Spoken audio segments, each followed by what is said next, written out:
Hello student, welcome to quick learn with Vibha. आज के video में हम लोग पढ़ेंगे चैप्टर 6 सांख्यिकी। सांख्यिकी क्या होता है, चलिए आपको बताती हूँ। सांख्यिकी किसी भी आंकड़े के बारे में जानना, उसकी जानकारी लेना को ही सांख्यिकी बोला जाता है। अब आंकड़ा क्या होता है? जब हम लोग किसी चीज को सांख्यिकी रूप में लिखते हैं उसको आंकड़ा बोला जाता है। अब हम लोग है समांतर माध्य,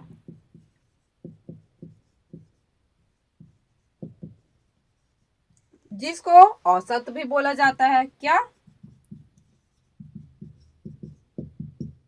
तो जानते हैं समांतर माध्य क्या होता है। जहां आंकड़ों का योग को आंकड़ों की कुल संख्या के साथ भाग दिया जाता है। इसको किससे प्रदर्शित किया जाता है? m के साथ प्रदर्शित किया जाता है। ये तो इसका क्या है, फॉर्मूला है। तो चलिए इसको उदाहरण से समझते हैं कि ये समांतर माध्य कैसे निकाला जाता है।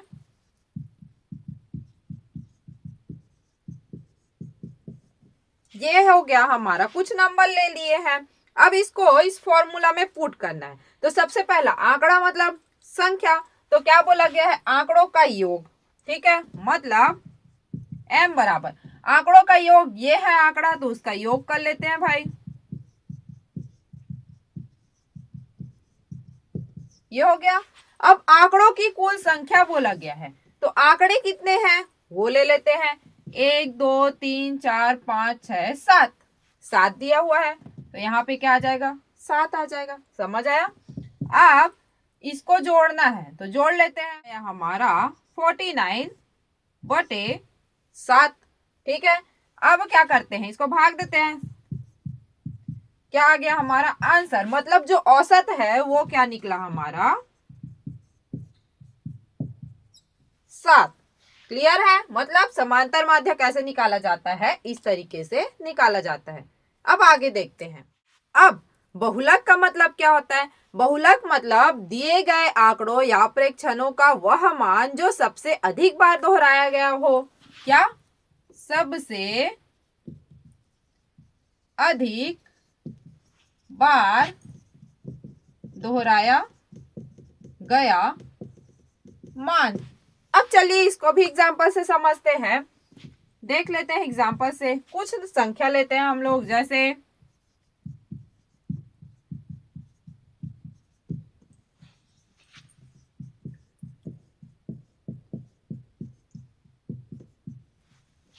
अब ये क्या है, कुछ संख्या ले ली है। अब क्या बोला गया है? सबसे अधिक बार दोहराया गया मान, मतलब जो सबसे अधिक बार दोहराया गया है। तो 4 का देखते हैं, 4 कितना बार है? 2। 5 कितना बार है? 3। 6 कितना बार है? 5। और 7 कितना बार है? 2 बार है। अब यहां से देख सकते हैं कि कौन सा सबसे अधिक बार दोहराया गया है। ये 6 क्या है? सबसे अधिक बार दोहराया गया है। मतलब जो एम डी है, बहुलक है, वो क्या आएगा हमारा? 6 आएगा। क्लियर है? बहुलक बहुत ही इजी है। अब आगे आता है माध्यिका।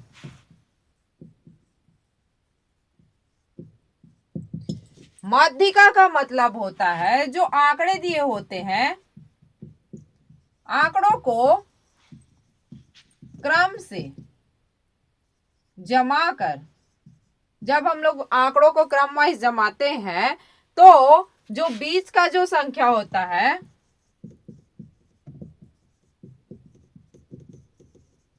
क्या कहलाता है? माध्यिका कहलाता है।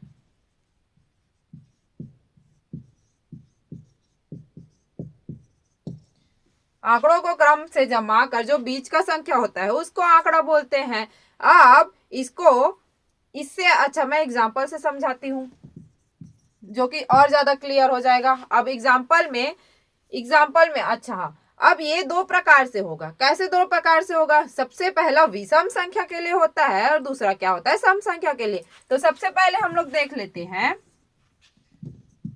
आंकड़े जब आंकड़ों की संख्या n विषम हो। ठीक है, इसका फॉर्मूला होता है n+1/2 व पद का मान। ये फॉर्मूला हो गया। चलिए इसको एग्जांपल से समझते हैं। हम लोगों ने कुछ संख्या ले लिया है, ठीक है। अब इसको हल कैसे करेंगे? सबसे पहले क्या बोला गया है? आंकड़ों को क्रम से जमा कर। क्रम से जमाने का मतलब है कि इसको हम लोग लाइन वाइज मतलब घटते या बढ़ते क्रम में जमाते हैं। तो सबसे पहले क्या करेंगे? बढ़ते क्रम में लिखने पर लिख लेते हैं। बढ़ते क्रम में कैसे लिखते हैं? सबसे छोटी संख्या पहले 3 हो गया, फिर 5 हो गया, फिर 6 हो गया, फिर 7 हो गया, फिर 8 हो गया, फिर हो गया 9, 10, 11, 12, 13 और 14, ठीक है। ये हो गया हमारा क्रम से जमा लिए। अब हम लोग क्या करेंगे? संख्या गिन लेते हैं। कितना है? 1 2 3 4 5 6 7 8 9 10 11। मतलब आंकड़ों की संख्या विषम, 11 मतलब विषम होगा ना, 11 है, ठीक है। तब फिर फॉर्मूला यूज कर लेते हैं। कैसे होगा फॉर्मूला? n+1/2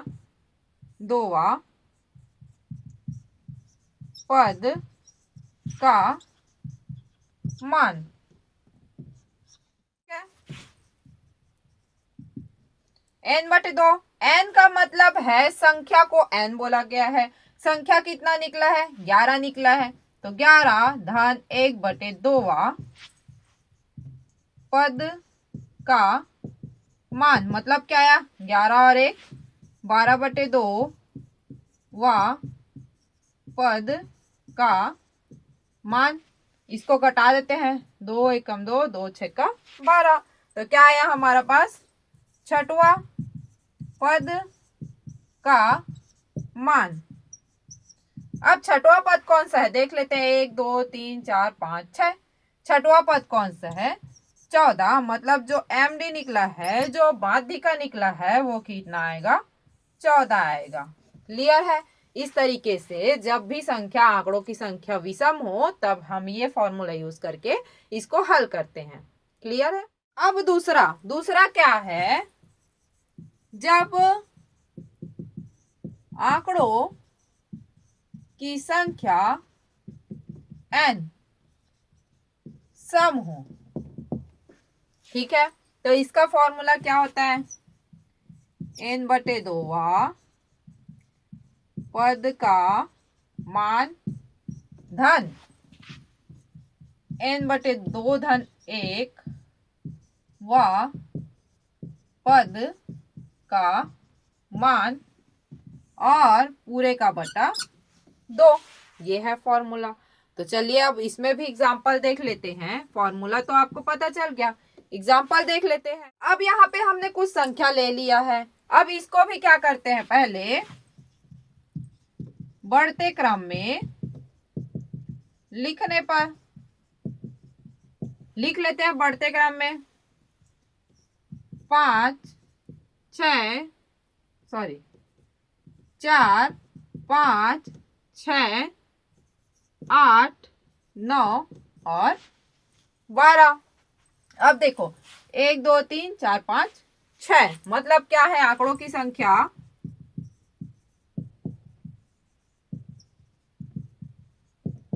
6 क्या है?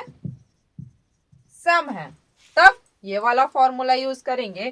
तो डायरेक्ट फॉर्मूला में रखते हैं। n का मतलब होता है संख्या, बताई थी। संख्या कितना निकला है? 6 निकला है। तो क्या हो जाएगा? MD बराबर 6/2 पद का मान धन n/2 मतलब 6/2 धन 1 पद का मान बटे 2। इतना समझ में आया?